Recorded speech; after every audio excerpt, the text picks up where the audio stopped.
Assalamualaikum warahmatullahi wabarakatuh. Alhamdulillah alladzi bi ni'matihi tatimmus salihah. Segala puji bagi Allah Jalla Jalaluh yang karena nikmatnya kebaikan-kebaikan menjadi sempurna. Yang karena rahmatnya niat-niat baik hamba dapat terlaksana. Yang karena karunia-Nya cita-cita dan keinginan serta apa yang diimpikan dapat menjadi kenyataan. Sejatinya la haula wa la quwwata illa billah.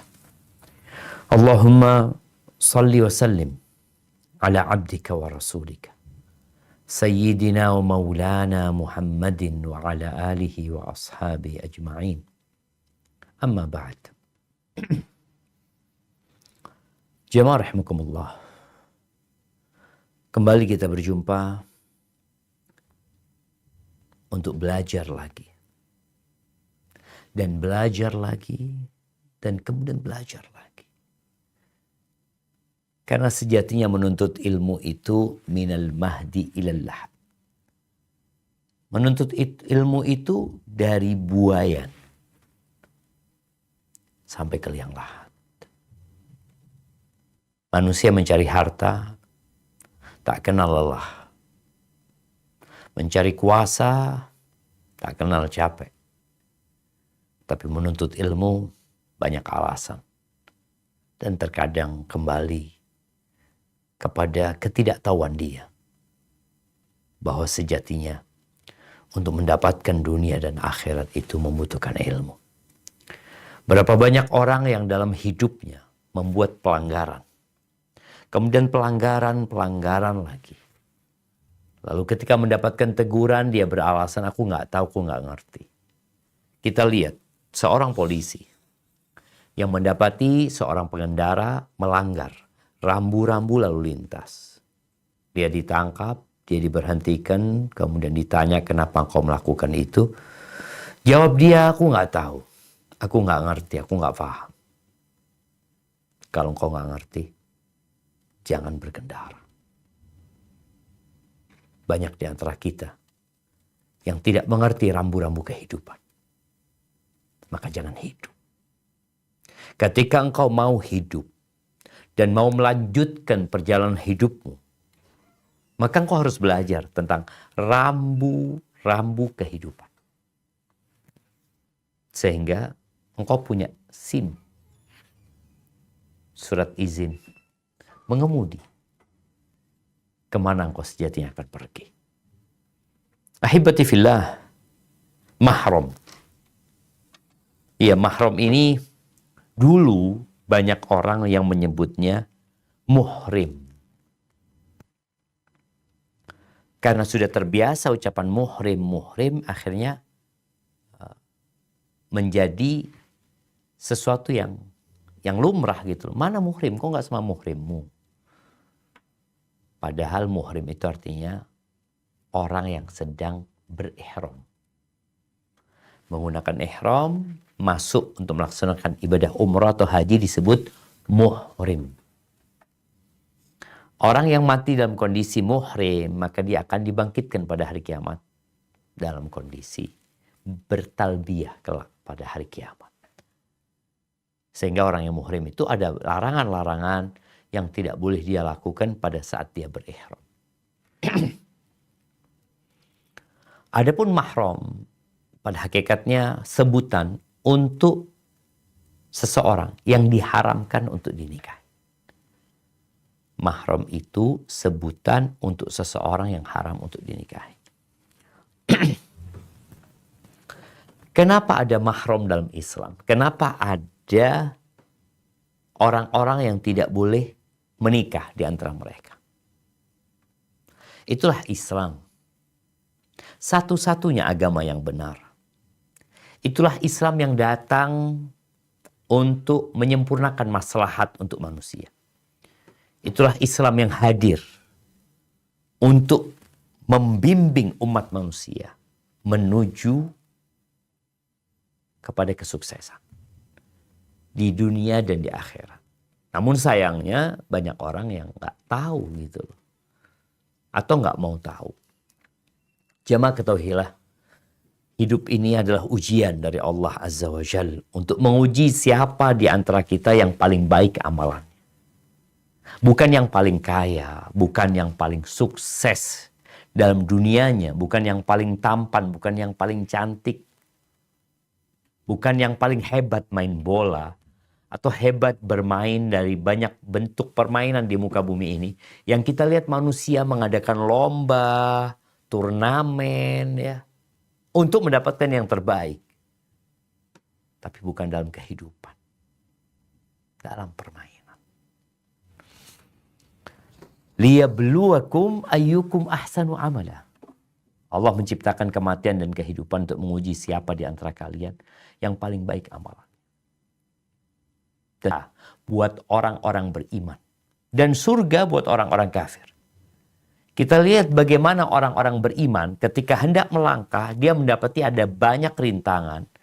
Banyak kata nggak boleh, banyak kata tidak diperbolehkan dalam agama. Sama seperti rambu-rambu dalam jalanan.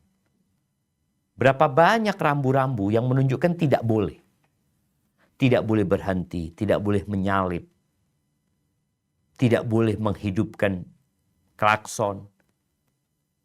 Tidak boleh menggunakan handphone. Tidak boleh ngobrol ketika menyetir. Ada banyak aturan yang semua aturan ini dianggap oleh sebagian manusia memberatkan. Ada aturan yang berkaitan dengan lampu merah ya. Traffic lamp itu ya. Lampu yang menunjukkan merah, nggak boleh jalan, kuning, hijau baru jalan. Loh, kenapa ada itu? Itu memberatkan, itu menyusahkan, itu membuat kita terlambat. Kan jalan-jalan kita, kenapa kita harus diatur seperti itu? Untuk keselamatan diri. Untuk keselamatan tubuh kita, kita ikutin aturan yang ada itu. Bagaimana untuk keselamatan jiwa ragamu kelak di akhirat? Ya mau nggak mau harus ikut rambu-rambu yang ditetapkan dalam agama kita. Di antara fitnah terbesar adalah wanita buat kaum laki-laki. Allah Azza wa Jalla berfirman di surat Ali Imran ayat 14. Coba kita baca. Nah.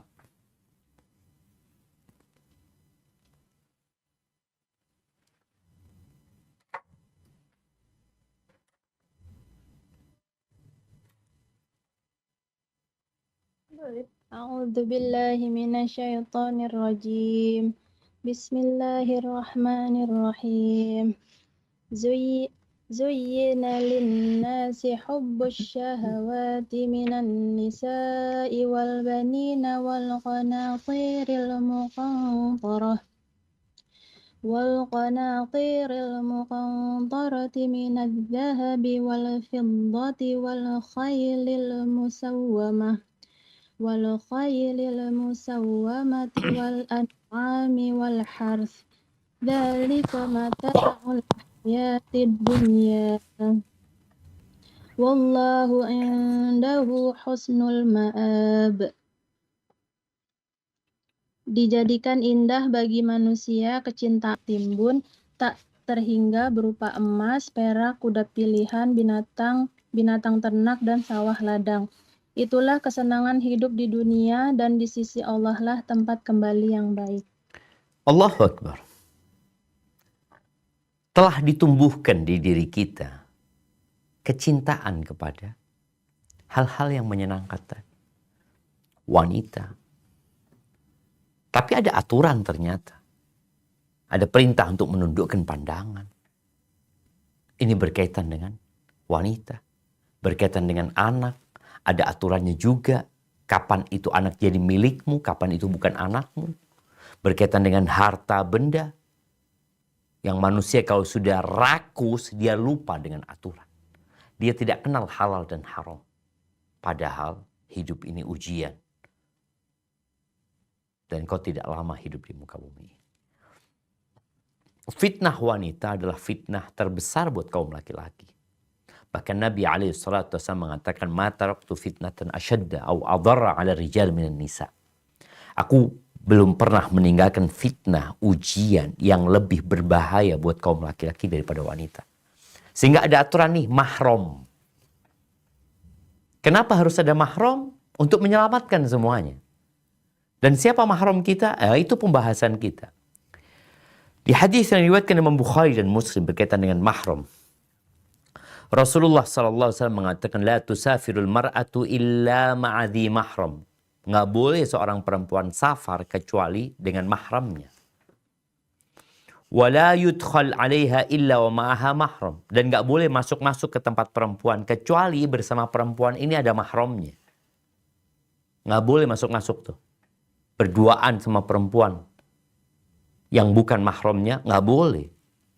Faqala rajulun ya Rasulullah. Kemudian ada seorang laki-laki yang mengatakan, ya Rasulullah, inni uridu an akhruja fi jaishi kada o kada. Wahai Rasulullah, aku punya rencana untuk ikut dalam pasukan ini dan pasukan ini. Wa imra'ati turidul hajj. Istriku mau berangkat haji.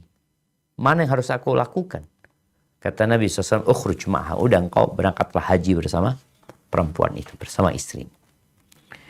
Kemudian Nabi SAW mengatakan, la yakhluwanna ahadukum bimra'atin fa inna syaitana thalithuhum. Janganlah seorang di antara kalian itu ya berduaan dengan seorang wanita kecuali setan adalah yang ketiga. Di hadis lain dikatakan, ala la yakhluwanna rajulun bimra'atin la tahillu lahu. Enggak boleh ya seorang laki-laki berduaan dengan wanita yang tidak halal buat dia. Fa inna thalithahuma syaitan. Melainkan yang ketiganya adalah syaitan. Illa mahram. Kecuali mahram. Enggak apa-apa berduaan. Jamaah rahimakumullah. Berkaitan dengan mahram ini, kita akan mendapatkan kalimat mahram, kita akan mendapatkan al-muharramat fin nikah. Kenapa dilarang menikah dengan mahram? Ya, kalau bicara kenapa, maka kita bicara hikmah Allah Azza wa Jalla yang terkadang hikmahnya sangat banyak sekali dan hanya sedikit mungkin yang kita bisa ungkap. Di antara yang disebutkan para ulama adalah menjaga kehormatan, ya. Menjaga kemuliaan. Di mana seorang anak memuliakan emaknya. Gak mungkinlah dia menikah sama emaknya. Kakak adiknya. Telah ditanamkan di diri mereka sejatinya. Mereka adalah orang-orang terhormat. Mereka adalah manusia-manusia yang harus aku agungkan. Harus aku muliakan. Maka gak ada menikah sama mereka. Dan dahulu kita tahu. Belum ada manusia. Yang ada cuma Nabi Adam dan Hawa. Lahirlah dari Hawa anaknya Hawa. Dan disebutkan dalam beberapa tafsir bahwasanya Hawa ketika melahirkan selalu kembar dua. Laki dan perempuan. Maka yang lahir di kandungan pertama itu nggak boleh menikah. Kakak beradiknya itu nggak boleh menikah. Saudara ini. Boleh menikah dengan yang di kandungan selanjutnya. Itu aturan dahulu ketika belum ada manusia. Sampai kemudian manusia sudah banyak. Mereka sudah dapat memilih dengan siapa mereka menikah. Karena memang sejatinya laki-laki memiliki syahwat. Yang harus disalurkan, ya ada aturannya. Siapa mahram kita? Maka Allah sebutkan di surat An-Nisa. Ayat 22-23. Kita akan baca. Tafadhol.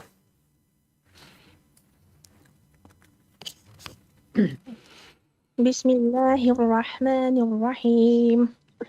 ولا تنكحوا ما نكح آباؤكم من النساء إلا ما قد سلف إنه كان فاحشة ومقتا وساء سبيلا.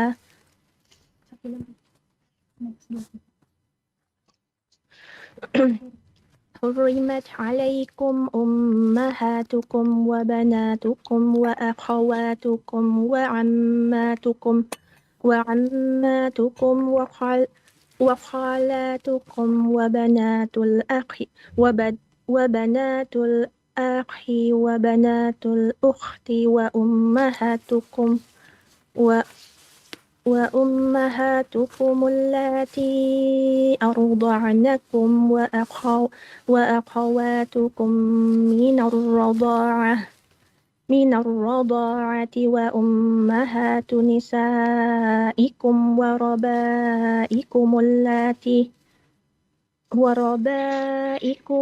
Warabaibukum. وربائبكم اللاتي في حجوركم من نسائكم اللاتي دخلتم بهن فإن لم تكونوا دخلتم بهن فلا جناح عليكم وحلائل أبنائكم الذين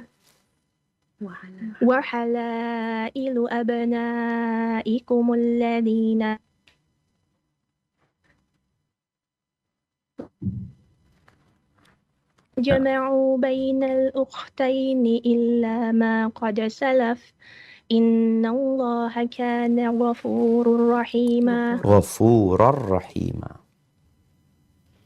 Terjemahan ayat selanjutnya. Allah menjelaskan di sini bahwa istri ayah adalah mahram. Nggak boleh dinikahi. Karena di masa jahiliyah boleh anak itu menikahi istri bapaknya. Karena boleh jadi istri bapaknya ini umurnya lebih muda daripada anaknya. Mungkin saja. Apalagi di masa jahiliyah yang memang mereka boleh menikah sampai ke 10 bahkan lebih. Maka ada sahabat Nabi radhiyallahu taala anhu yang masuk Islam, dia punya istri 10. Maka kata Nabi alaihi salatu wassalam, engkau ceraikan 6, engkau 4 saja yang boleh dalam agama. Nah, dulu di masa jahiliyah tadi, orang itu nikah sama istri bapaknya. Dia lihat istri bapaknya cantik mungkin, baik lagi. Bahkan disebutkan ada seorang yang datang kepada Nabi SAW, ya, seorang wanita ini. Istrinya Abu Qais. Ketika Abu Qais meninggal dunia, anaknya Qais datang melamar istri bapaknya. Sering diungkapkan istri bapak itu ibu tiri. Padahal itu istri bapak. Diungkapkan ibu tiri. Ketika anak ini melamar ibu tirinya tadi, maka ibu tirinya ngomong, aku gimana mau nikah sama engkau? Aku anggap engkau itu anak gitu. Aku menganggap dirimu adalah anak gitu. Akhirnya sang ibu ini atau sang mantan istri bapaknya ini berangkatlah menjumpai Nabi SAW. Dia menyampaikan bahwa suaminya meninggal dunia dan putra suaminya datang melamar dirinya. Nabi SAW tidak memberikan jawaban. Beliau menyuruh perempuan itu pulang. Kemudian turunlah firman Allah yang baru saja kita baca. Di surat An-Nisa ayat 22. Bahwasanya kalian jangan menikahi yang dinikahi oleh bapak-bapak. Kecuali yang sudah pernah terjadi, sudah selesai. Tapi hukum ini berlaku untuk yang selanjutnya. Nggak berlaku mundur. Untuk yang selanjutnya itu sudah yang selesai. Yang sudah pernah terjadi, yang nggak dianggap dosa. Tapi yang untuk selanjutnya nggak boleh. Illa ma qad salaf. Innahu kana fahisha. Itu perbuatan fahisha. Perbuatan yang dibenci, jalan yang buruk. Orang banyak wanita kok nikahin istri bapak. Ini menunjukkan bahwa termasuk mahram. Dan Abdullah bin Abbas radhiyallahu anhu meriwayatkan ya, bahwasanya ahlul jahiliyah, orang-orang di masa jahiliyah itu mengharamkan semua yang diharamkan oleh Allah Azza wa Jal, yang bentar lagi kita akan baca, kecuali dua yang mereka tidak mengharamkannya. Yang pertama istri-istri ayah mereka, yang kedua poligami dengan kakak dan saudara, dengan kakak beradik. Dia nikahin kakaknya, nikahin adiknya. Itu tidak boleh dalam Islam. Tapi di jahiliyah mereka melakukan itu. Dan subhanallah, ini bukan perkara yang ringan ya. Ini jalan yang buruk sekali. Dan sesuatu yang seharusnya tidak terjadi. Baik. Kemudian apa saja atau siapa saja yang jadi mahram kita? Yang tadi ketika kita bicara safar, kita boleh safar sama dia, kita boleh berduaan sama mereka. Siapa saja sih? Nah, kita akan baca arti terjemahan dari ayat 23 di surat An-Nisa. Silahkan. Dari saudara-saudaramu yang Diharamkan atas kamu menikahi ibu-ibumu, anak-anak perempuanmu, saudara-saudara perempuanmu, saudara-saudara perempuan ayahmu, saudara-saudara perempuan ibumu, anak-anak perempuan dari saudara laki-lakimu, anak-anak perempuan dari saudara perempuanmu, ibu yang menyusuimu, saudara-saudara perempuan sesusuan, ibu istri-istrimu atau mertua, anak-anak perempuan dari istrimu atau anak tiri yang dalam pemeliharaanmu, dan istri yang telah kamu campuri, tetapi jika kamu belum bercampur dengan istrimu itu, dan sudah kamu ceraikan, tidak berdosa bagimu menikahinya, dan diharamkan bagimu istri-istri anak kandungmu atau menantu, dan diharamkan pula mengumpulkan dalam pernikahan dua perempuan yang bersaudara, kecuali kejadian pada masa yang telah lampau. Sesungguhnya Allah adalah Maha Pengampun lagi Maha Penyayang. Barakallahu fiik. Ahibati fillah, di ayat yang baru saja kita baca, Allah menjelaskan siapa yang tidak boleh dinikahin. Kita akan mulai dari yang pertama. Sebentar.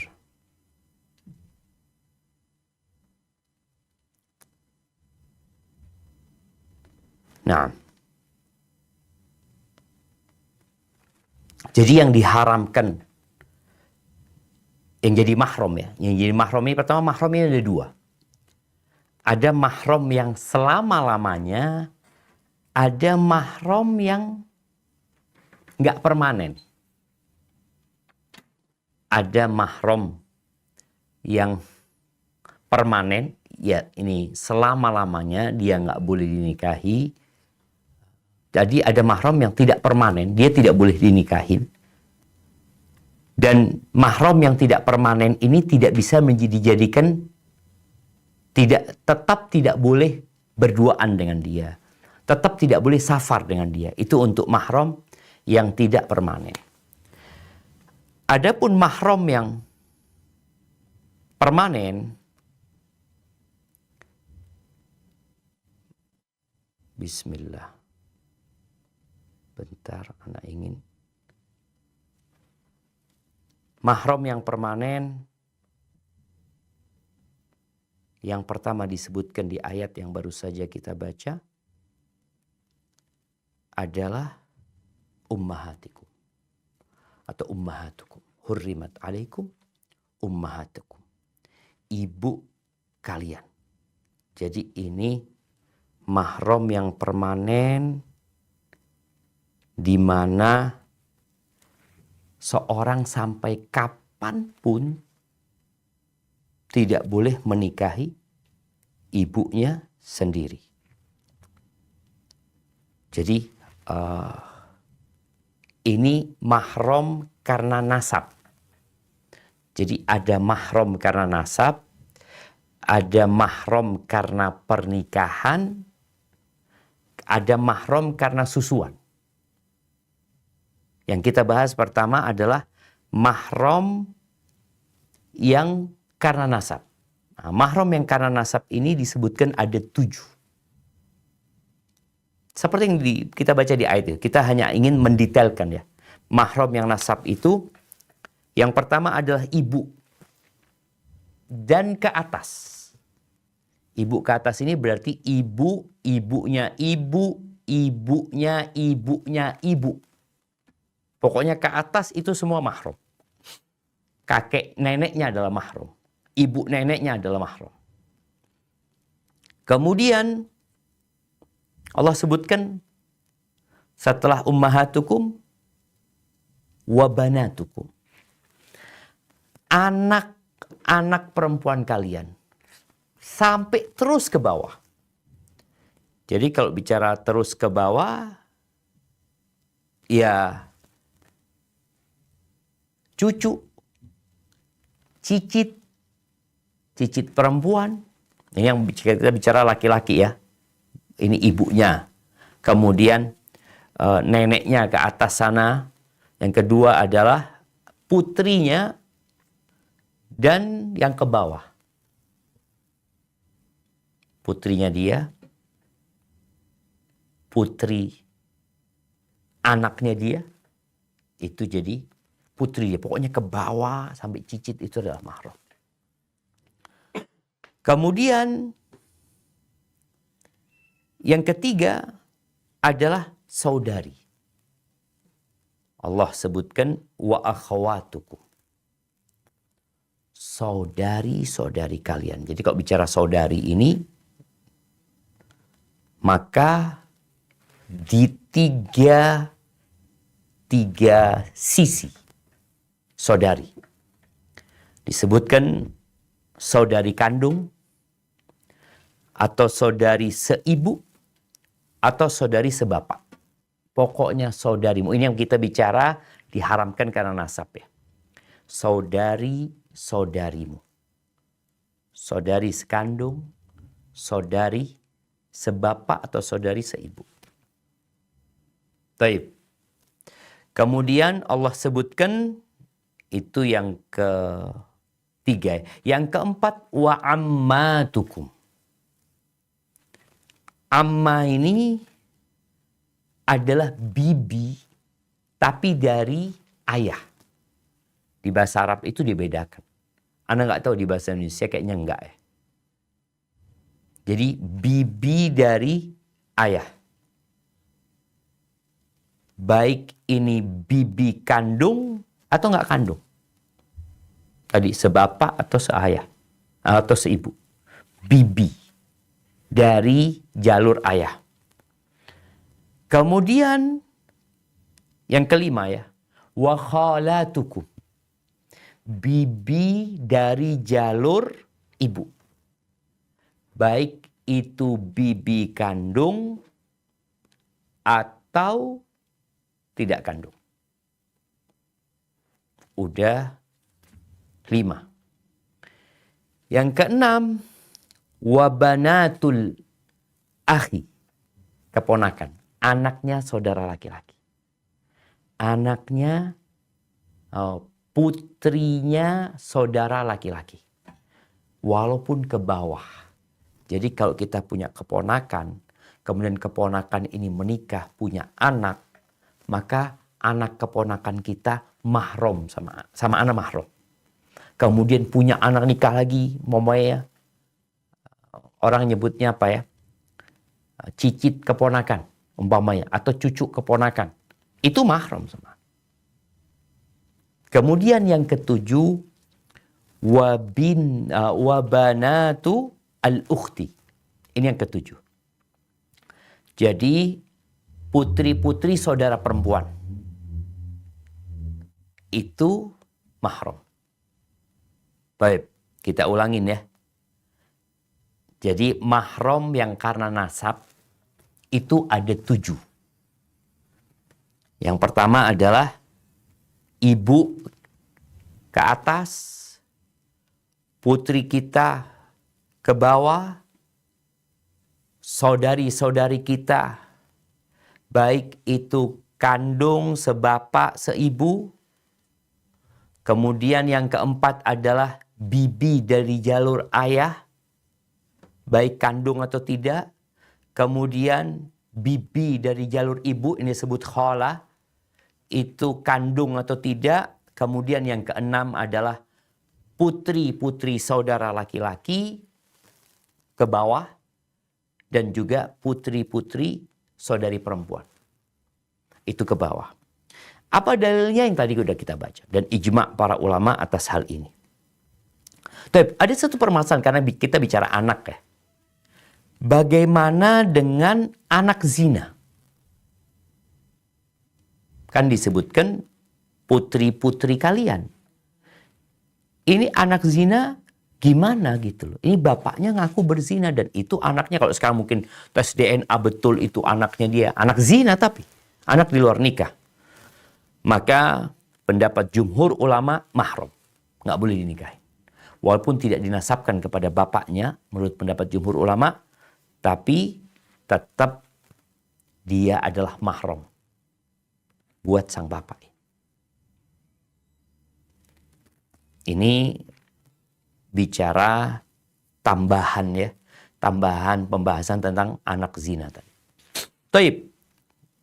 Pembahasan yang kedua, kalau tadi mahram disebabkan nasab, adalah yang mahram disebabkan adanya pernikahan. Jadi mahram gimana ya? Kalau mahram dari nasab itu kan sejak lahir ya. Ada mahram yang terjadi di tengah perjalanan kehidupan. Disebabkan adanya pernikahan.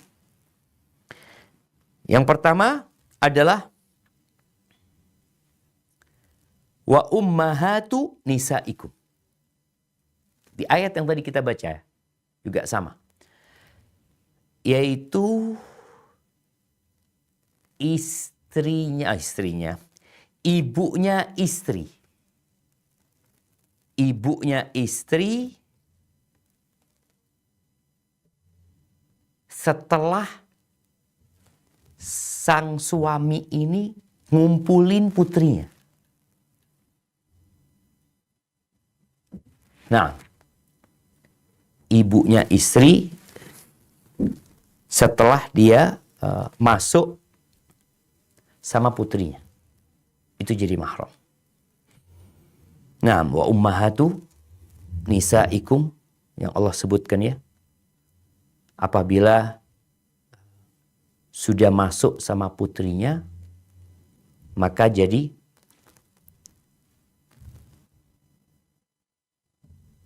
mahram. Bagaimana kalau belum masuk? Kalau sudah kumpul sama putrinya, ibunya jadi mahram. Bagaimana kalau belum masuk dengan putrinya ini? Di sini ada khilaf di antara para ulama ya. Tapi jumhur ulama berpendapat sejatinya ibunya istri itu jadi mahram dengan akad saja. Dengan akad nikah. Umpamanya anak menikah dengan putrinya Ibu Nur umpamanya. Ana baru akad nikah, qabiltu nikaha wa tazwibil mahril madhkur, sudah akad nikah, subhanallah putrinya meninggal dunia. Apakah ana boleh nikah sama ibu yang janda ini, Pak? Nggak boleh. Jadi dengan ayat yang tadi kita baca, wa ummahatu nisaikum, dan ibu istri-istri kalian itu sekedar akad nikah itu haram sudah. Nggak boleh menikahi ibunya. Walaupun tadi putrinya meninggal dunia, anak belum kumpul sama perempuan itu, dia meninggal dunia. Kemudian ya kadangkala nih anak, ya sudah putrinya nggak ada, emaknya nggak apa-apa, umpamanya nggak boleh. Dengan sekedar akad, maka itu sudah jadi mahram. Itu ibunya istri. Jadi sekedar akad nikah haram. Kemudian juga yang kedua, yang mahram karena pernikahan adalah putrinya istri. Putrinya istri. Ini secara sepakat 4 mazhab itu berpendapat kalau putrinya istri itu baru haram kalau sang laki-laki ini ngumpulin emaknya, ngumpulin istrinya. Mamanya ana tadi Ibu Nur, mamanya ana menikah sama janda Ibu Nur, punya anak namanya Aisyah. Ana menikah sama Ibu Nur, kalau ana masuk ngumpulin Ibu Nur, sepakat putrinya jadi haram buat ana, mahram. Baik putrinya ini dirawat di rumah ibunya atau dirawat di tempat bapaknya atau sama orang lain. Ini pendapat jumhur ulama secara sepakat itu mahram. Kalau ana belum kumpul sekedar akad nikah sama ibunya. Ana akad nikah sama ibunya, kemudian kok ana nggak tertarik sama ibunya, lebih tertarik sama anaknya. Boleh nggak menikah anaknya? Kalau sudah kumpul sama emaknya nggak boleh. Tapi kalau belum kumpul sama emaknya, diperbolehkan. Karena Allah menyebutkan di ayat yang tadi kita baca, وَرَبَائِبُكُمُ اللَّاتِي فِي حُجُورِكُمْ مِنْ نِسَائِكُمُ اللَّاتِي دَخَلْتُمْ بِهِنَّ. Dari istri-istri kalian yang kalian sudah masuk. Tapi kalau kalian belum ngumpulin, belum dukhul, maka masih boleh menikahi putrinya. Ini pembahasan yang agak detail yang berkaitan dengan anaknya istri. Tadi, kalau ibunya istri, itu jadi mahram sekedar akad. Kalau anaknya istri, jadi mahram kalau sudah dukhul sama ibunya ini. Baik, kemudian yang ketiga, ingat yang anaknya istri, astagfirullah, bukan anaknya istri. Yang ketiga, istrinya anak. Istrinya anak. Allah nyebutkan di surat An-Nisa juga ayat 23 tadi, wa halailu abnaikumul ladzina min aslabikum. Ibunya istri dengan sekedar akad, anaknya istri jadi mahram kalau sudah dukhul sama emaknya. Yang ketiga, istrinya anak kita. Anak punya anak, dia punya istri. Kemudian anak-anak meninggal atau anak-anak menceraikan istrinya, apakah boleh anak menikah dengan mantan istrinya anak-anak? Nggak boleh. Itu termasuk mahram. Mahram yang selamanya. Ini kita bicara mahram yang selamanya. Jadi istrinya anak itu mahram selamanya. Asalkan anaknya ini anak kandung. Karena dulu di masa jahiliyah,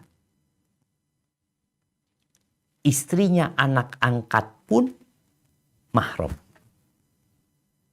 Rasulullah SAW menikah dengan istrinya Zaid bin Harithah. Zaid bin Harithah ini dahulu disebut Zaid bin Muhammad. Zaid bin Muhammad. Sehingga ketika datang Islam nggak ada lagi pengangkatan anak itu. Zaid ya bin Harithah. Untuk menghilangkan budaya itu secara total, subhanallah ya. Allah Azza wa Jalla menyuruh Nabi SAW menikahi istrinya Zaid. Dan ini menurut orang Arab masa itu ini dosa besar, ini gimana menikahi istrinya anak. Ternyata Allah sebutkan yang mahram itu adalah wahalailu abnaikumul ladzina min aslabikum. Istri-istri anak kandung kalian. Kalau anak angkat, enggak. Baik. Kemudian yang keempat, yang di ayat yang tadi kita baca di ayat 22, yang diharamkan karena faktor pernikahan adalah istrinya ayah. Istrinya ayah.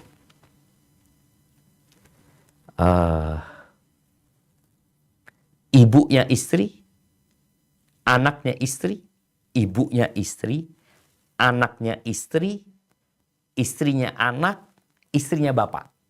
Ini mahram disebabkan pernikahan. Baik.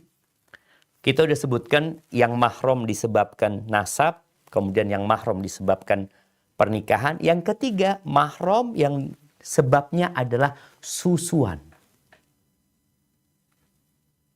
Maka ya Allah sebutkan di ayat tadi, wa ummahatukum allati arda'nakum, dan ibu-ibu kalian yang menyusui kalian, wa akhwatukum minar radha'ah, dan saudara-saudara atau saudari-saudari sesusuan. Itu mahram. Dan kemudian siapa saja gitu, apakah ibu sama saudara saja, sama saudari saja yang mahram dikarenakan faktor susuan ini? Ternyata Nabi alaihi salatu wasallam menjelaskan di hadis riwayat Bukhari dan Muslim, beliau mengatakan yahrumu minar radha' ma yahrumu minan nasab. Diharamkan dari susuan seperti diharamkan dari nasab. Jadi kalau seperti diharamkan dari nasab, maka yang 7 tadi yang kita bahas karena nasab itu juga haram karena faktor susuan. Berarti ibu susu haram, anak susu haram, saudari susu haram, putrinya saudari susu haram, bibi susu dari ayah haram, bibi susu dari halah, dari apa? Dari saudarinya ibu, itu haram. Ibu istrinya, ibu istri susuan, ibu istrinya ini haram. Putri istrinya itu haram. Ini bicara yang susuan karena mahram ya. Sama seperti istrinya bapak susunya, istri bapak susunya itu haram, kemudian istri anak susunya itu juga haram. Ini berkaitan dengan yang diharamkan, yang mahram karena nasab. Karena susuan. Tapi kemudian yang diharamkan, ada satu tambahan ya, yang tidak disebutkan di ayat yang tadi kita baca sebenarnya. Ini berkaitan dengan sebabnya li'an. Ketika seorang melaknat istrinya berzina, itu istrinya haram selama-lamanya. Nggak bisa lagi rujuk dia kepada istrinya. Adapun yang haram tidak permanen, artinya mahram, diharamkan kita menikahi tapi tidak permanen. Hanya sementara. Yang pertama adalah istrinya orang. Loh, saat masa dibahas juga? Iya. Kalau kita baca di ayat 24 dari surat An-Nisa, itu Allah sebutkan di selanjutnya, wal muhsanatu minan nisa illa ma malakat aymanukum. Sebutkan. Dan istri-istri orang yang sudah perempuan-perempuan punya suami itu haram. Nggak boleh kita menikahin dia.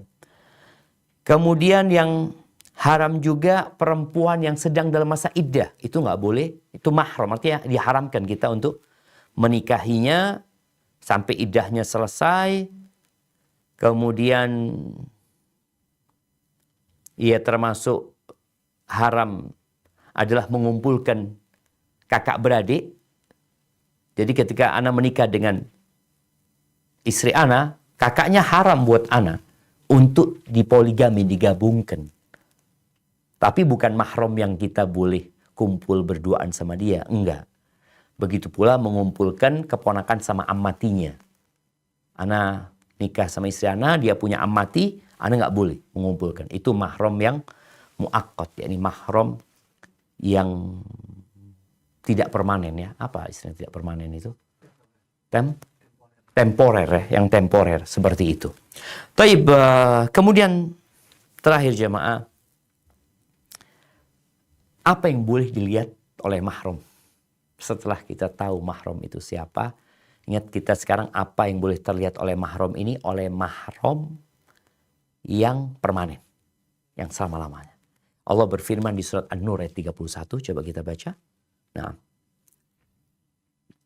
A'udzu billahi minasy syaithanir rajim.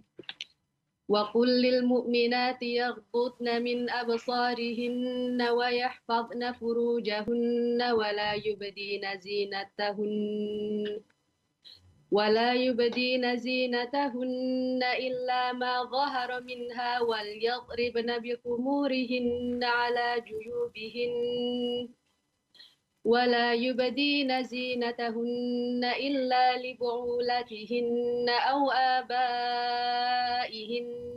آباء بعولتهن أو أبنائهن أو أبناء بعولتهن أو أبناء بعولتهن أو إخوانهن أو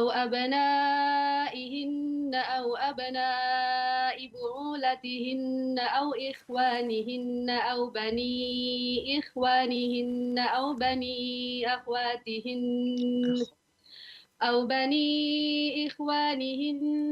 بني أخواتهن أو نسائهن أو ما ملكت أيمانهم أو التابعين غير أولي الإربة من الرجال أو الطفل الذين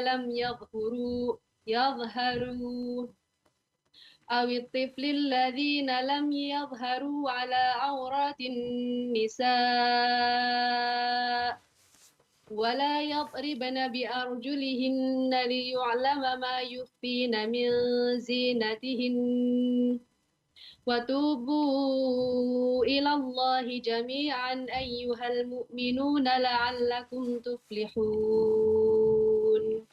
Dan katakanlah kepada para perempuan yang beriman, agar mereka menjaga pandangannya dan memelihara kemaluannya. Dan janganlah menampakkan perhiasannya atau auratnya kepada yang biasa terlihat, kecuali yang biasa terlihat.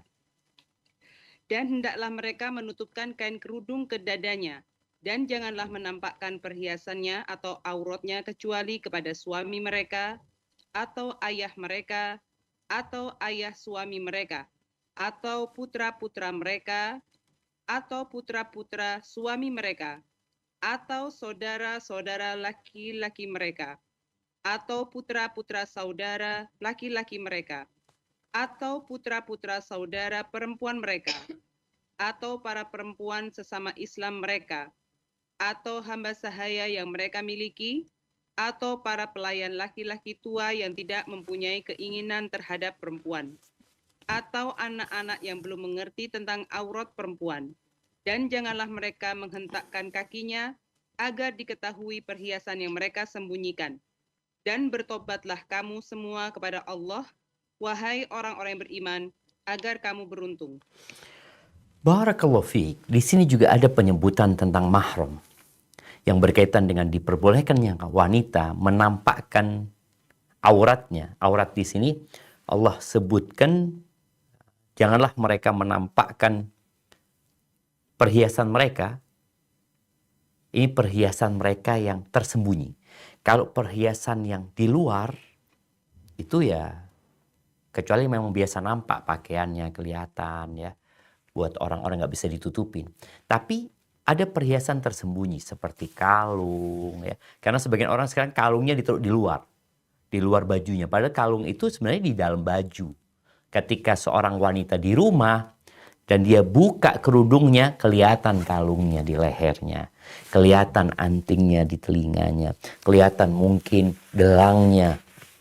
Maka ulama menyebutkan yang boleh nampak dari wanita buat mahramnya adalah yang biasa tampak di rumah. Sebagian ulama mengatakan ya sampai ke lengannya itu boleh nampak, lehernya dia pakai kalung, kelihatan telinganya, kakinya. Sebagian mengatakan betisnya boleh terlihat, sebagian mengatakan betisnya nggak boleh terlihat. Itu siapa yang boleh melihat itu? Allah sebutkan di sini. Yang pertama disebutkan di sini adalah suaminya boleh ngelihat itu. Kemudian bapaknya. Kemudian siapa? Mertuanya, bapak suaminya. Bukan bapak sambung ya, ingat ini bapaknya. Bapak suaminya atau anaknya. Kemudian atau anak suaminya. atau saudara-saudaranya, atau anak-anak saudaranya, atau anak-anak saudara perempuan mereka, sampai akhir ayat. Ahibati fillah, satu hal yang dibahas oleh para ulama, bahwasanya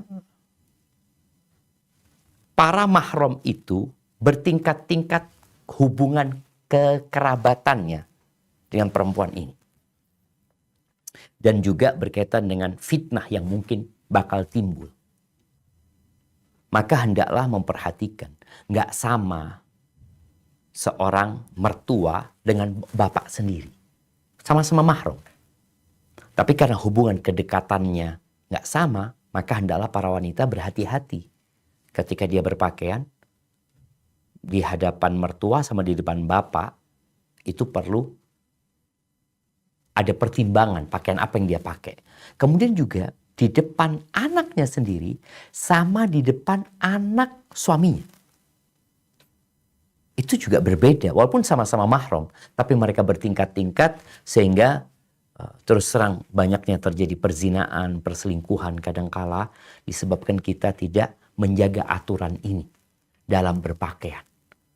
Kadang-kala merasa mahram, dia pakai celana pendek, dia pakai pakaian yang menggoda, nggak boleh. Pakai pakaian yang sopan. Tadi pakai baju yang kadang-kala ada orang pakai baju sampai ketiaknya kelihatan, ya enggak. Pendapat yang roji dan pendapat para ulama adalah pakai pakaian yang sopan tadi yang tidak menimbulkan fitnah. Walaupun di depan mahram-mahram.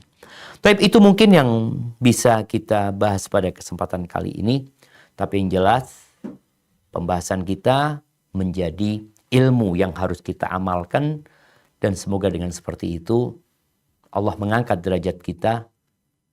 Karena kita sudah belajar dan kita berusaha untuk mengamalkannya. Hadza wa sallallahu ala nabiyyina Muhammadin wa ala alihi wa sahbihi wasallam. Baik, kita masuk ke sesi tanya jawab. Ana kembalikan ke teman-teman. Tafadhali.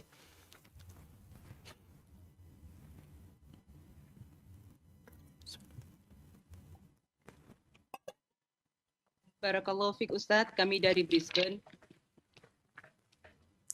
Naam, tafadhali. Ya. Ketika ada proses ta'aruf untuk menikah itu Ustadz, apa saja yang boleh terlihat oleh calon suami atau pihak keluarga suami untuk melihat calon istrinya Ustadz? Jazakumullah khairan. Barakallahu fikum. Baik, di sini ada dua orang yang melihat. Yang pertama adalah calon suami. Yang kedua, keluarga calon suami. Pertama, ketahuilah kalau keluarga calon suami ini perempuan, ya sudah, dia sesama perempuan. Aurat perempuan sama perempuan, itu boleh dilihat. Kalau bersama calon suami, apa yang boleh dilihat? Memang ada khilaf di antara para ulama dalam hal ini. Anda melihat pendapat yang lebih pertengahan di antara mereka adalah melihat yang memang membuat dia tertarik dengan perempuan ini.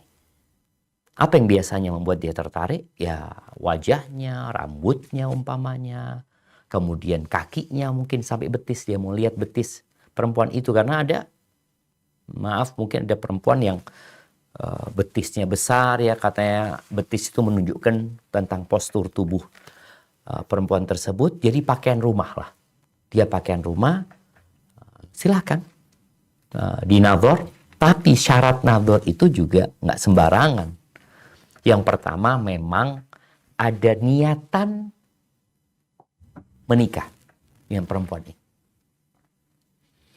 Yang kedua ada harapan diterima. Ada niatan dan berharap kayaknya cocok, dan kemudian ada harapan diterima. Tapi kalau kau yakin nggak mungkin diterima, ya udah jangan nadhor. Karena engkau nadhor sesuatu yang haram sebenarnya. Nadhor kepada perempuan yang tadi disebutkan itu haram sebenarnya hukumnya, tapi diperbolehkan karena ada hajat, ada keperluan. Karena dikhawatirkan kalau dia nggak nadhor, nanti rumah tangganya nggak harmonis, akhirnya terjadi perceraian. Itu tidak diinginkan. Keluarga laki dari calon mempelai nggak boleh ngeliat apa-apa. Nggak boleh. Karena yang mau menikah ini, si laki satu ini aja yang boleh ngeliat tadi. Nadhor syar'inya itu. Adapun buat yang perempuan silahkan. Ada hal-hal yang memang ingin dilihat secara khusus ya. Anak ingat kadang-kala perempuan itu punya aib ya. Punya aib, maaf mungkin ada cacat sejak lahir di pundaknya ada sesuatu ya. Seperti itu. Oh, biar keluarganya yang perempuan yang lihat. Kemudian bisa menjelaskan. Tapi penting ya, nadhor ini penting. Karena walaupun nggak wajib nadhor itu, Nabi SAW menganjurkan. Karena itu akan lebih memantapkan keinginan dia untuk menikah. Dan tidak ada lagi kekecewaan setelah pernikahan. Dengan ngelihat yang ingin dilihat. Dia ingin ngelihat, aku kepingin lihat rambutnya istriku itu kayak apa sih. Karena kan ada perempuan yang rambutnya lurus. Sedangkan laki-laki ini aku nggak suka perempuan rambut lurus ya. Dia suka rambutnya yang gelombang umpamanya. Atau ada yang sebaliknya seperti itu. Maka tadi diperbolehkan melihat ke perempuan itu atau ke calon istri dia itu. Dia dengan pakaian rumahnya yang sopan. Hadza wallahu a'lam bissawab. Assalamualaikum Ustaz, pertanyaan dari Port. Waalaikumsalam warahmatullahi wabarakatuh. Assalamualaikum Ustaz. Waalaikumsalam warahmatullahi wabarakatuh. Nah. Saya mau bertanya tentang pernikahan. Apakah seorang laki-laki muslim bisa menikah dengan seorang non-muslim? Dan apakah mereka menikahnya secara Islam atau tidak? Terus begini, kalau kita dapat undangan, yang menikah ini beda agama antara muslim sama non-muslim, itu kita mesti gimana ya Ustaz? Terima kasih Ustaz. Assalamualaikum. Waalaikumsalam warahmatullahi wabarakatuh. Iya, berkaitan dengan menikah dengan non-muslim, ada beberapa perincian dalam masalah ini. Apabila wanitanya muslimah, maka insya Allah kita semua faham ya. Seorang muslimah tidak boleh menikah dengan non-muslim. Ini masalah insya Allah disepakati oleh para ulama. Walaupun ada usaha dari beberapa orang-orang liberal yang seakan-akan ingin menunjukkan keindahan Islam. Bahwasanya nggak apa-apa, padahal ini masalah bukan masalah yang baru dan sudah selesai dibahas oleh para ulama. Jadi kalau wanita muslimah nggak boleh menikah dengan non-muslim. Tapi laki-laki muslim boleh menikah dengan wanita ahlul kitab. Wanita ahlul kitab. Tidak semua non-muslim, tapi khusus menikah dengan wanita ahlul kitab, yaitu dari kalangan Nasara atau dari kalangan Yahudi. Dengan catatan wanita itu wanita baik-baik ya, bukan seorang pezina, bukan seorang pelacur yang dia nikahin. Tapi wanita baik-baik cuma dia non-muslim. Boleh menikah dengan wanita non-muslim. Siapa yang menikahkan? Ya bapaknya dia, karena dia sama-sama dia non-muslim, ya bapaknya non-muslim, bapaknya yang menikahkan. Beda kalau anak itu muslimah, bapaknya non-muslim. Bapak yang kafir nggak bisa jadi wali buat anaknya yang muslimah. Tapi kalau sama-sama kafir ya mereka saling mewarisi di antara mereka.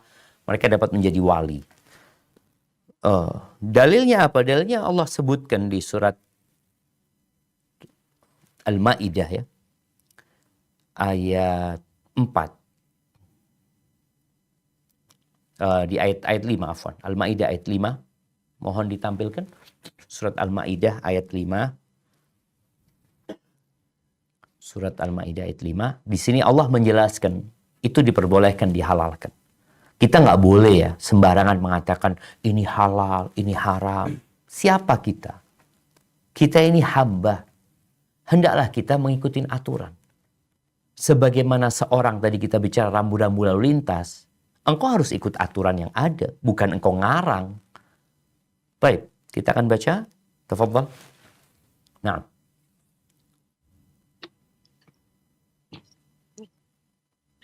اليوم أحل لكم الطيبات وطعام الذين أوتوا الكتاب حل لكم وطعامكم حل لهم والمحصنات من المؤمنات والمحصنات من الذين أوتوا الكتاب من قبلكم إذا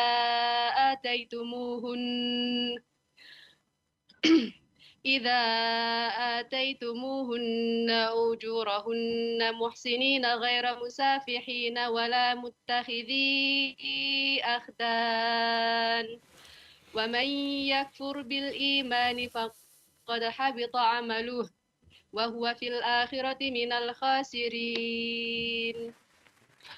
Pada hari ini dihalalkan bagimu segala yang baik-baik. Makanan sembelihan ahli kitab itu halal bagimu, dan makananmu halal bagi mereka. Dan dihalalkan bagimu menikahi perempuan-perempuan yang menjaga kehormatan di antara perempuan-perempuan yang beriman, dan perempuan-perempuan yang menjaga kehormatan di antara orang-orang yang diberi kitab sebelum kamu. Apabila kamu membayar mas kawin mereka untuk menikahinya, tidak dengan maksud berzina, dan bukan untuk menjadikan perempuan piaraan. Barang siapa kafir setelah beriman, maka sungguh sia-sia amal mereka dan di akhirat dia termasuk orang-orang yang rugi.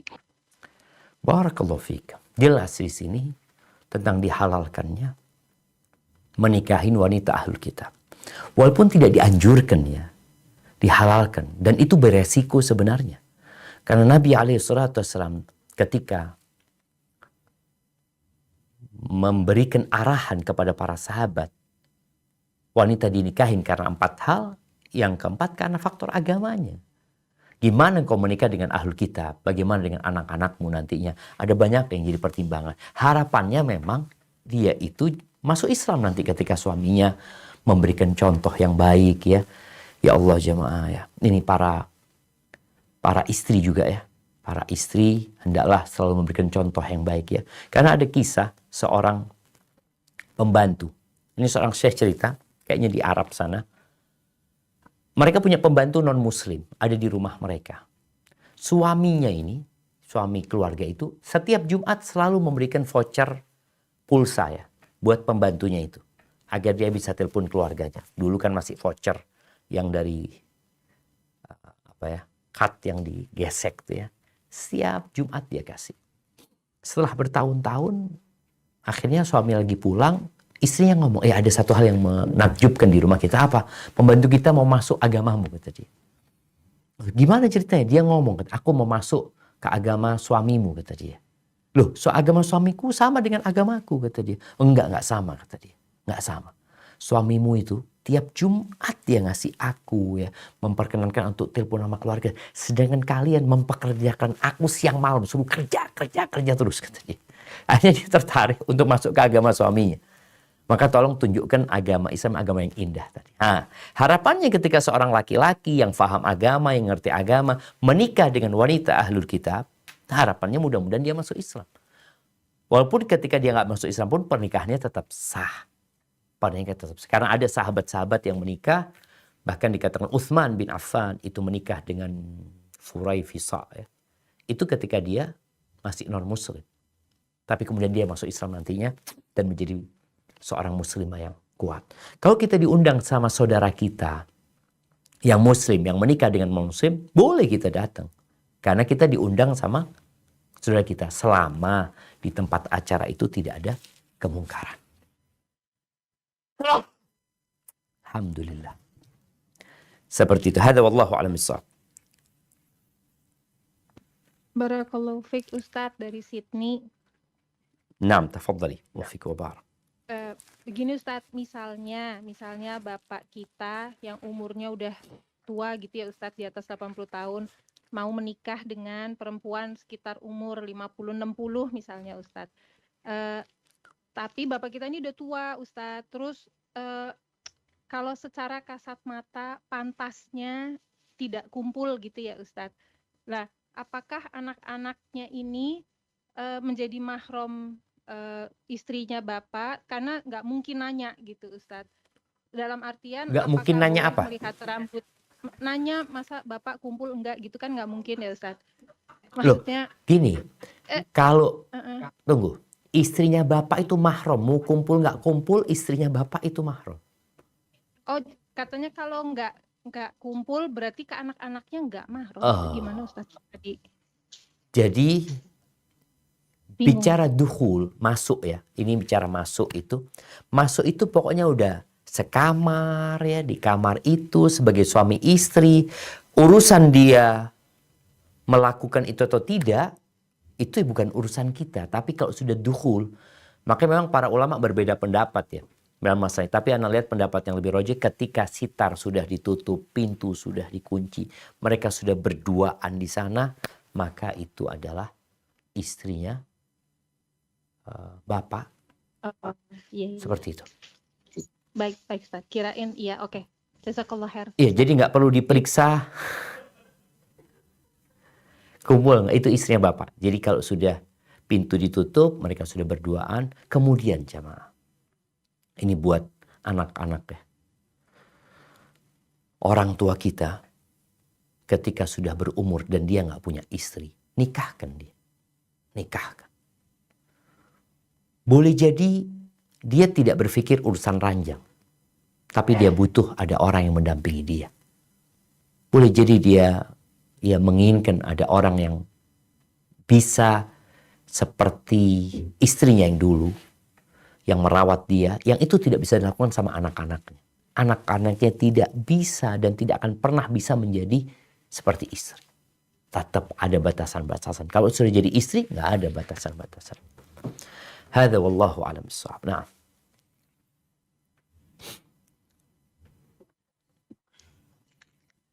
Assalamualaikum warahmatullahi wabarakatuh. Waalaikumsalam warahmatullahi wabarakatuh.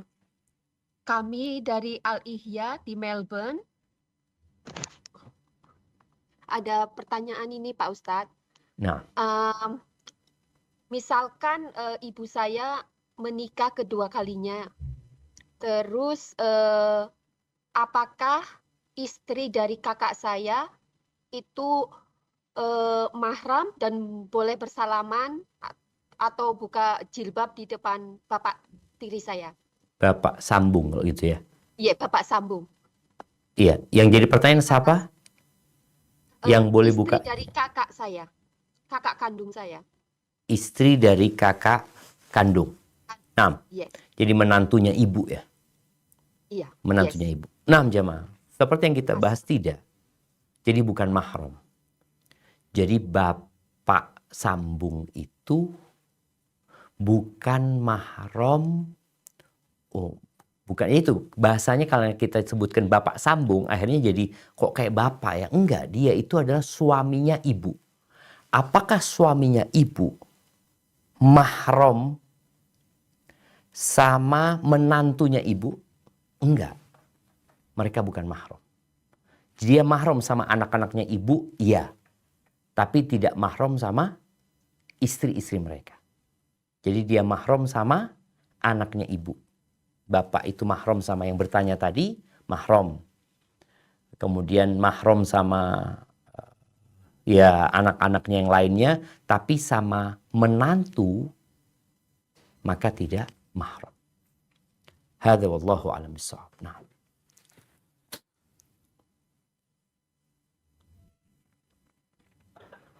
Assalamualaikum Ustadz dari Canberra. Waalaikumsalam warahmatullahi wabarakatuh.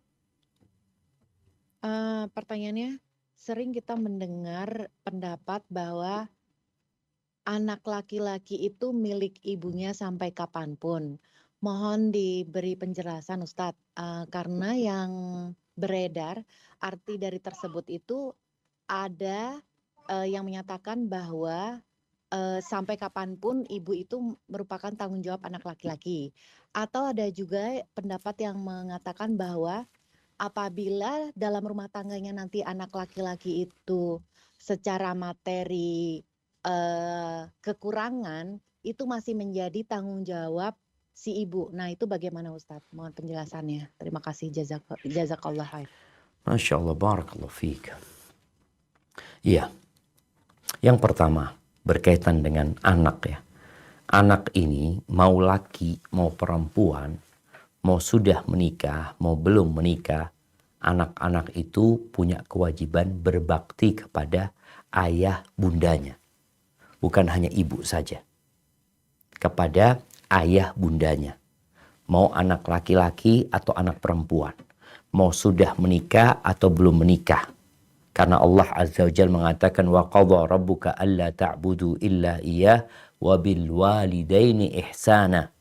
Jadi perintah untuk berbakti kepada kedua orang tua itu kepada semua anak. Baik. Ketika anak itu menikah, anak laki atau anak perempuan. Kita tahu anak perempuan mau tidak mau, surga dan neraka dia adalah suaminya. Sehingga dia wajib taat, patuh sama suaminya. Dia tidak bebas lagi seperti dahulu. Karena dia sudah diserahkan sama ayahnya atau walinya kepada orang lain. Berbeda dengan anak laki-laki. Anak laki-laki ini ketika dia sudah menikah, dia tidak pernah diserah terimakan. Memang Anda lihat ada sedikit budaya, ada tradisi, penyerahan di masyarakat itu. Oh, kami menyerahkan putra kami. Enggak, anak laki-laki itu tidak diserahkan. Enggak ada penyerahan anak laki-laki itu. Makanya ketika kita lihat ada yang namanya ijab qabul. Ijab itu, penyerahan itu dari siapa? Dari pihak perempuan. Dari ayahnya mengatakan aku nikahkan engkau ini. Dari pihak laki-laki mengatakan qabiltu. Aku menerima. Yang kau serahkan itu aku terima. Sedangkan laki-laki nggak diserahkan kepada keluarga itu, nggak ada penyerahan itu. Jadi sampai kapanpun anak laki-laki itu, ya karena memang dia tidak diserahkan, dia bebas. Maksudnya bebas ini, tadi seorang laki-laki bisa diserahkan ke 4 perempuan kalau itu nantinya. Dia boleh nikah 4. Diserahkan kepada fulan. Enggak, laki-laki itu menerima, tidak diserahkan. Maka kewajiban anak laki-laki itu surga dan nerakanya tetap orang tuanya. Sedangkan istri surga dan nerakanya adalah suaminya. Makanya kalau ada istri yang mengatakan suamiku kalau keluar rumah kok nggak izin sama aku gitu loh. Suamiku kok nggak nurut sama itu, bahasa itu nggak ada. Karena memang ya dialah sebagai pemimpin di sana. Dia kalau izin sama istrinya mau keluar ya baik ya, tapi bukan sebuah keharusan. Tapi istri wajib izin. Nah, ketika anak laki-laki ini punya harta dan orang tuanya tidak mampu, maka anak laki-laki ini wajib memberikan nafkah kepada ibunya atau ayahnya. Bukan hanya ibu, ayah dan bunda. Anak laki-laki ini wajib memberikan nafkah. Bagaimana dengan anak perempuan? Anak perempuan kalau punya harta, dia juga wajib memberikan nafkah kepada orang tuanya. Kalau dia punya harta dan ibu bapaknya nggak mampu. Karena kewajiban berbakti itu terus berjalan. Momet 4 bersaudara, 3 perempuan 1 laki. Yang laki ini nggak mampu. Jangan ngasih nafkah orang tua, ngasih nafkah istrinya dia juga kurang-kurang. Maka kalau 3 anak perempuan ada yang mampu, maka dia tetap punya kewajiban berbakti sama orang tuanya, memberikan nafkah kepada orang ketika dia punya kemampuan ya. Ini bicara punya kemampuan. Ketika tidak mampu ya enggak lah. Sama juga yang laki ketika dia tidak punya kemampuan, ya sudah dia punya kewajiban memberikan nafkah kepada istrinya. Jadi kalau ditanya mana yang lebih utama, memberikan nafkah kepada orang tua, bapak atau kepada istri? Lebih wajib kepada istri. Nafkah. Setelah istri diberikan nafkah, engkau punya kelebihan, berikan kepada orang tuamu. Kenapa? Karena perempuan itu diserahkan kepadamu, engkau jadi tanggung jawab full terhadap perempuan yang jadi istrimu. Ketika nggak mampu, apakah orang tua wajib membantu? Iya, bapak ibu ini. Kalau ngelihat anak-anaknya nggak mampu, laki sama perempuan sebenarnya, dan dia punya kelebihan harta, maka hendaklah berbuat baik kepada mereka, membantu mereka. Tapi jangan sampai membantu mereka yang akhirnya memanjakan mereka dan mengantarkan mereka sampai nggak bisa kerja. Itu yang berbahaya. Hadza wallahu a'lam bissawab. Nah. Assalamualaikum warahmatullahi wabarakatuh, Ustaz. Waalaikumsalam warahmatullahi wabarakatuh. Nah. Dari KL, Ustaz. Tafadhal. Ingin bertanya, apakah batasan aurat wanita terhadap wanita lainnya yang non-muslim, Ustaz?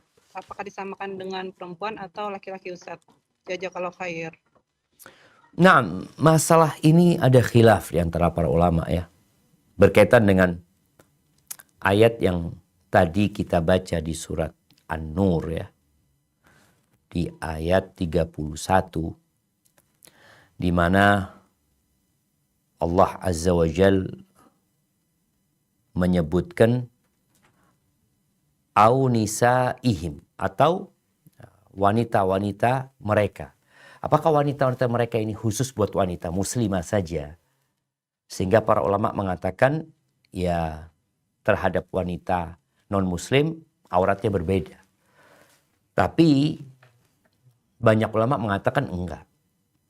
Aurat wanita sesama wanita itu sama. Sama. Artinya karena berkaitan dengan wanita mau dia muslim atau non-muslim ya secara naluri syahwat ya enggak gitu. Ini secara hukum asal ya. Walaupun dengan adanya atau tersebarnya LGBT kita perlu lebih berhati-hati lagi. Namun perlu diperhatikan.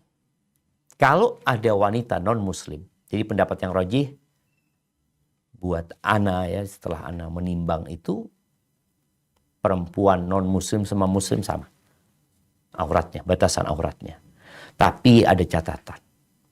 Kalau kita tahu wanita non-muslim ini bakal menceritakan kepada suaminya, ini yang dikhawatirkan. Kenapa para ulama lebih memilih berbeda auratnya? Karena boleh jadi ada wanita-wanita non-muslim yang ketika dia melihat tubuh kita, dia ceritakan kepada suaminya, dia ceritakan kepada laki-laki karena dia nggak bertakwa kepada Allah Azza wa Jalla.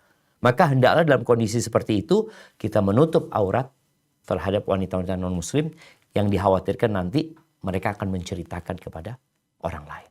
Hadza wallahu a'lam bissawab. Assalamualaikum Ustadz, barakallahu fiik, ini dari Brisbane. Naam, tafadhal. Maaf Ustadz, ini mungkin di luar tema. Mau bertanya, apakah dibolehkan ketika kedua orang kita meninggal, kemudian meninggalkan waris, dan kita tahu salah satu dari saudara kita itu mungkin akan menghabiskan uang itu, misalnya apakah berjudi dan sebagainya seperti itu. Apakah dibolehkan kita menahan warisnya si orang ini dengan maksud ingin memberikan sedikit-sedikit untuk supaya si orang ini tidak langsung menghabiskannya, begitu Ustaz. Jazakallah khairan. Allahu Akbar, barakallahu fiik. Ya jemaah. Jadi kalau bicara hajar, jadi ada dalam bahasa agama kita itu hajar artinya menahan seorang yang bodoh. Allah mengatakan wala tu'tus sufaha amwalakum allati ja'alallahu lakum qiyaman warzuquhum fiha. Kalian jangan berikan harta kalian kepada orang-orang bodoh. Ini berkaitan dengan waris sebenarnya kepada anak-anak yatim. Jangan dikasih harta kalau mereka masih bodoh. Ketika mereka masih bodoh, kalau dikasih harta ini dia habiskan, maka kita nggak boleh memberikan harta itu kepada mereka. Perlu adanya pelatihan, bukan pelatihan ya. Percobaan. Para ulama menyebutkan, jadi anak-anak yatim tadi, yang ahli waris itu. Walaupun sebenarnya ulama mengatakan, kalau dia sampai tua, belum ngerti tentang uang, dan dia akan menghambur-hamburkan uang itu, maka tetap perlu adanya penahanan. Memang sebenarnya proses itu nanti boleh jadi dari pengadilan ya, yang menahan uang tersebut. Tapi kalau memang tidak ada pengadilan itu, boleh jadi dari pihak keluarga yang mungkin memang melihat anak ini kalau dikasih uangnya maka akan habis buat judi. Maka boleh dari pihak keluarga menyelamatkan harta tersebut. Jadi dia tetap dikasih hartanya sesuai dengan yang dia butuhkan. Sampai dia waras, sampai dia ngerti baru diberikan hartanya. Wallahu a'lam, seperti itu yang ana fahami.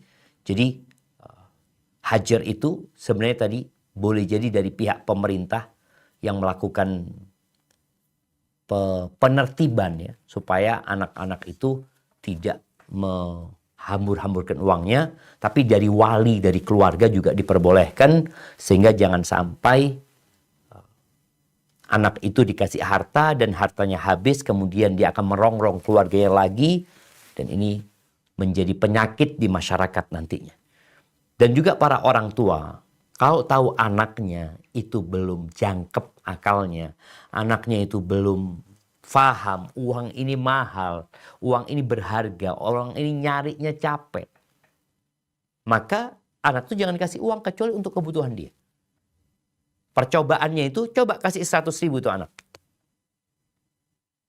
Anak-anak dikasih 10.000 masih ada sisanya, ini dikasih 100.000 habis. Oh berarti belum paham dia. Jadi seperti itu, wallahu a'lam bishawab. Nah.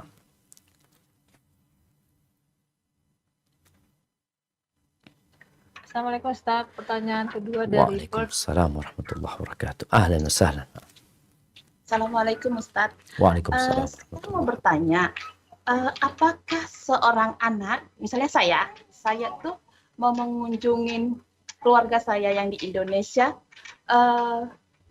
yang menjadi pertanyaan keluarga saya itu non-Muslim, apakah saya bisa mengunjungi mereka ke orang tua saya itu dalam waktu agak lama di rumah orang tua saya? Yang saya khawatirkan itu, kalaulah saya tinggal di rumah orang tua saya mengkhawatirkan kontaminasi dengan barang ataupun gimana gitu. Dan juga lagi satu, sementara saya tinggal di rumah orang tua saya, apakah saya bisa membuka jilbab dengan anak kepada abang ataupun adik-adik saya yang laki-laki yang non-muslim? Terima kasih Ustaz. Barakallah. Masya Allah, barakallahu fikum. Nah, ahibati fillah, berkaitan dengan berziarah ke tempat orang tua atau keluarga, menyambung silaturahim, di antara mereka ada orang-orang yang non-muslim umpamanya, maka jadikan silaturahmi, tetap ada silaturahmi. Dengan harapan orang itu mengenal Islam, dia tahu agama ini agama yang indah ya. Kita tahu bagaimana Umar bin Khattab ya, bagaimana dia terus berbuat baik kepada saudaranya yang masih kafir, dengan harapan memang masuk Islam orang-orang tersebut ya. Jadi kalau bicara ketika kita berada di sana, jadikan keberadaan kita itu bermanfaat gitu loh. Untuk mengajak mereka kepada Allah Azza wa Jalla, untuk menunjukkan indahnya Islam. Kemudian mahram tadi kita udah bahas. Mahram yang karena faktor nasab tadi, ya tetap dia mahram walaupun non-muslim. Itu mahram. Walaupun non-muslim. Karena faktornya itu bukan faktor agama, tapi faktor adanya nasab. Saudara, ada seorang perempuan, seorang laki-laki punya saudara perempuan non-muslim umpamanya. Apakah mahram? Mahram dia. Hanya saja tadi udah dibahas juga bahwasanya ketika kita mau buka kerudung umpamanya, lihat kondisi orang-orang tersebut. Ada hal-hal yang perlu kita tampakkan, yang boleh ditampak. Ada hal-hal yang kayaknya ini akan menimbulkan fitnah buat mereka.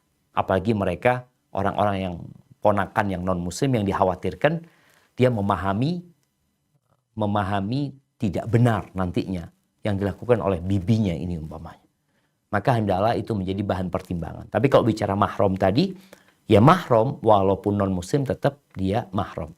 Hanya saja untuk bicara menampakkan diri kita, safar sama mereka umpamanya, ada pertimbangan-pertimbangan lain yang perlu dipikirkan sebelum melakukan hal itu.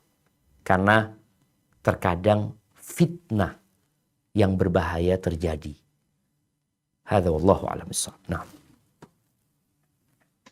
Barakallahu fiik Ustadz dari Sydney Ustadz. Naam, tafadhali. Begini Ustadz, ini katanya zaman sekarang ini di sosial media ada orang mendonorkan air susu gitu ya Ustadz. Wallahu a'lam alasannya apa, tapi ada aja gitu yang ngambil donor air susu itu. Nah, kalau nanti ada kemungkinan kita nggak tahu one day jadi saudara sepersusuan tapi berjodoh, itu gimana Ustadz? Gimana cara ininya? Barakallahu fiik. Masya Allah, barakallahu fiik. Iya jamaah, kemarin di Dewan Fatwa Perhimpunan Al-Irsyad kita sempat membahas masalah Bank ASI ya. Bank ASI yang akhirnya fatwa yang dikeluarkan itu tidak merekomendasikan. Karena memang dikhawatirkan terjadinya permasalahan yang tadi ditanyakan.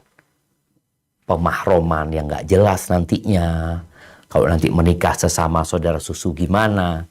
Kecuali memang ada penataan dan penertiban untuk memastikan semua itu.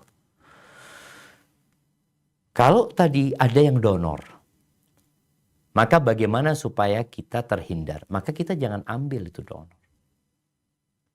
Kecuali dia mencatat. Yang dapat air susunya ini siapa? Oh, aku kasihkan ke fulan. Dicatat sama dia. Alhamdulillah sekarang mudah sekali untuk mencatat. Dan kita tahu yang menjadi mahram itu kalau 5 kali susuan ya. 5 kali susuan. Maka dicatat. Sehingga kita bisa tahu. Tapi kalau kita nggak anak kayaknya ragu. Soalnya dia juga tidak mencatat. Kita jangan akhirnya ambil air susu yang didonorkan itu enggak. Karena masih ada pilihan lainnya. Dan Ana berharap ya ke depan ini. Sekarang ini ada yang namanya daycare ya. Daycare itu tempat penitipan anak ya. Kalau boleh jadi nanti di daycare itu ada ibu susu. Yang memang digaji untuk menyusui. Ibu susu inilah yang nanti akan mencatat fulan termasuk saudara susunya dicatat sama dia. Sehingga dia dapat bukan hanya dapat air susunya tapi juga dapat menyusunya. Yang di situ ada manfaat dan hikmah ya yang besar sekali. Hadza wallahu a'lam bissawab. Tapi kita ke pertanyaan terakhir sepertinya, tafadhal.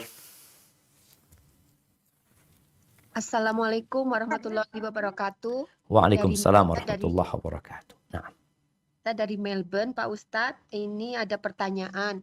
Misalkan kita sedang tidak di rumah, tapi kita habis sholat duhur, kemudian menjelang sholat asar kita belum batal wudhunya. Terus apakah kita boleh berwudhu kembali, tapi kita tidak usah atau diperbolehkan membasuh telapak kaki kita saja atau bagaimana Pak Ustadz? Soalnya di sini tempat berwudu tuh sangat jarang, susah ditemukan. Begitu. Masya Allah. Barakallahu fiik. Masya Allah. Naam jamaah. La yuhafid al-wudu illa mu'min ya. Tidaklah menjaga wudu kecuali seorang yang beriman ya. Dia benar-benar menjaga wudunya supaya sempurna, supaya terjaga. Taib. Bagaimana dengan pertanyaan tadi yang diajukan? Di dalam agama kita disunnahkan memperbaharui wudu. Sahabat bertanya kepada Nabi SAW. Tunggu, ana lupa dengan hadisnya. Apakah kita wudu dari sesuatu ya? Nabi SAW mengatakan in syi'ta, kalau engkau mau. Kalau engkau mau. Artinya diperbolehkan orang itu memperbaharui wudu. Dia tidak batal, tapi dia memperbaharui wudu. Ya, apakah kita berwudu dari daging onta? Kata Nabi, ya berwudu. Daging kambing, kalau engkau mau, silahkan. Makanya yang diwajibkan berwudu dari makan daging adalah daging onta menurut sebagian madhab ya. Seperti madhab Hambali. Tapi kalau makan daging kambing, nah, silahkan kalau engkau mau wudu, boleh. Tapi engkau nggak mau wudu, nggak apa-apa. Tapi memang ada anjuran ya, ketika kita makan sesuatu, kemudian apalagi yang berminyak, berlemak, ya, manis-manis mungkin di mulut, kemudian kita mau sholat, kita masih suci. Hendaklah kita kumur-kumur untuk membersihkan di mulut kita, supaya sholatnya kita lebih khusyuk ya. Dan jangan sampai kita sholat, kita makan sesuatu nantinya. Seperti itu. Jadi kalau bicara mau memperbaharui wudu, silahkan. Tapi kalau nggak mau wudu, nggak apa-apa. Ana mau cuci kaki aja Ustaz, nggak apa-apa. Tapi kan bukan wudu gitu loh. Mau cuci tangan, mau cuci kaki, mau cuci mulut, mau membasuh wajah supaya kelihatan seger, nggak apa-apa juga. Tapi tidak disebut wudu. Tapi kalau wudu, ya wudu tadi. Dengan memenuhi syarat dan ketentuannya. Kalau hanya sekedar cuci kaki, cuci tangan, kumur-kumur, itu tidak disebut wudu. Hadza wallahu a'lam bishawab. Itu yang dapat Anda sampaikan, kurang lebihnya mohon maaf. Nah. Siap Kak Evi. KL. Assalamualaikum warahmatullahi wabarakatuh, Ustaz. Dari Waalaikumsalam Kuala Lumpur, Ustaz. warahmatullahi wabarakatuh. Yang Nah, terakhir, begini Ustaz. Wanita diciptakan dari tulang rusuk yang bengkok lelaki. Bagaimana kalau seorang lelaki tersebut menikah dan bercerai 4 kali? Jadi mana yang menjadi tulang rusuknya, Ustaz? Jazakallah khair, Ustaz. Masya Allah, barakallah fiik jemaah. Iya, begini jemaah. Sampai kapanpun perempuan diciptakan dari tulang rusuk yang bengkok. Itu wanita seperti itu. Ada laki-laki yang tidak memahami sifat itu. Dia cari yang lurus. Akhirnya nggak akan pernah ketemu gitu loh. Makanya Rasul SAW memberikan arahan kepada laki-laki itu untuk sabar menghadapi wanita-wanita ini. Jadi kalau dikatakan yang salah mana yang laki apa yang perempuan, ya boleh jadi dua-duanya salah. Boleh jadi laki-laki yang salah memilih istri, boleh jadi perempuan yang salah pilih suami gitu loh. Karena dalam agama kita nggak ada pemaksaan dalam pernikahan, nggak boleh dipaksa juga gitu. Jadi ada laki-laki memang yang dia kurang penyabar, ada perempuan yang juga dia lupa kalau suaminya seperti itu. Ada suami yang temperamental, perempuan ini udah tahu. Dan suaminya ini gak mau paham tentang istrinya yang bengkok. Akhirnya ribut terus. Tapi ada yang istri tahu dengan suami yang temperamental sehingga dia bisa meletakkan dirinya, rumah tangganya selamat. Jadi intinya kita nggak bisa menetapkan siapa yang salah sebenarnya. Boleh jadi laki-laki itu memang bermasalah. Dia salah pilih istri selama ini karena istri-istri yang dia pilih nggak penyabar umpamanya. Dan boleh jadi istri-istrinya yang salah pilih suami kayak gitu yang tidak menerima kekuranganmu. Hadza wallahu a'lam bissawab. Sampai berjumpa kembali. Subhanakallahumma bihamdika asyhadu an la ilaha illa anta astaghfiruka wa atubu ilaik. Assalamualaikum warahmatullahi wabarakatuh.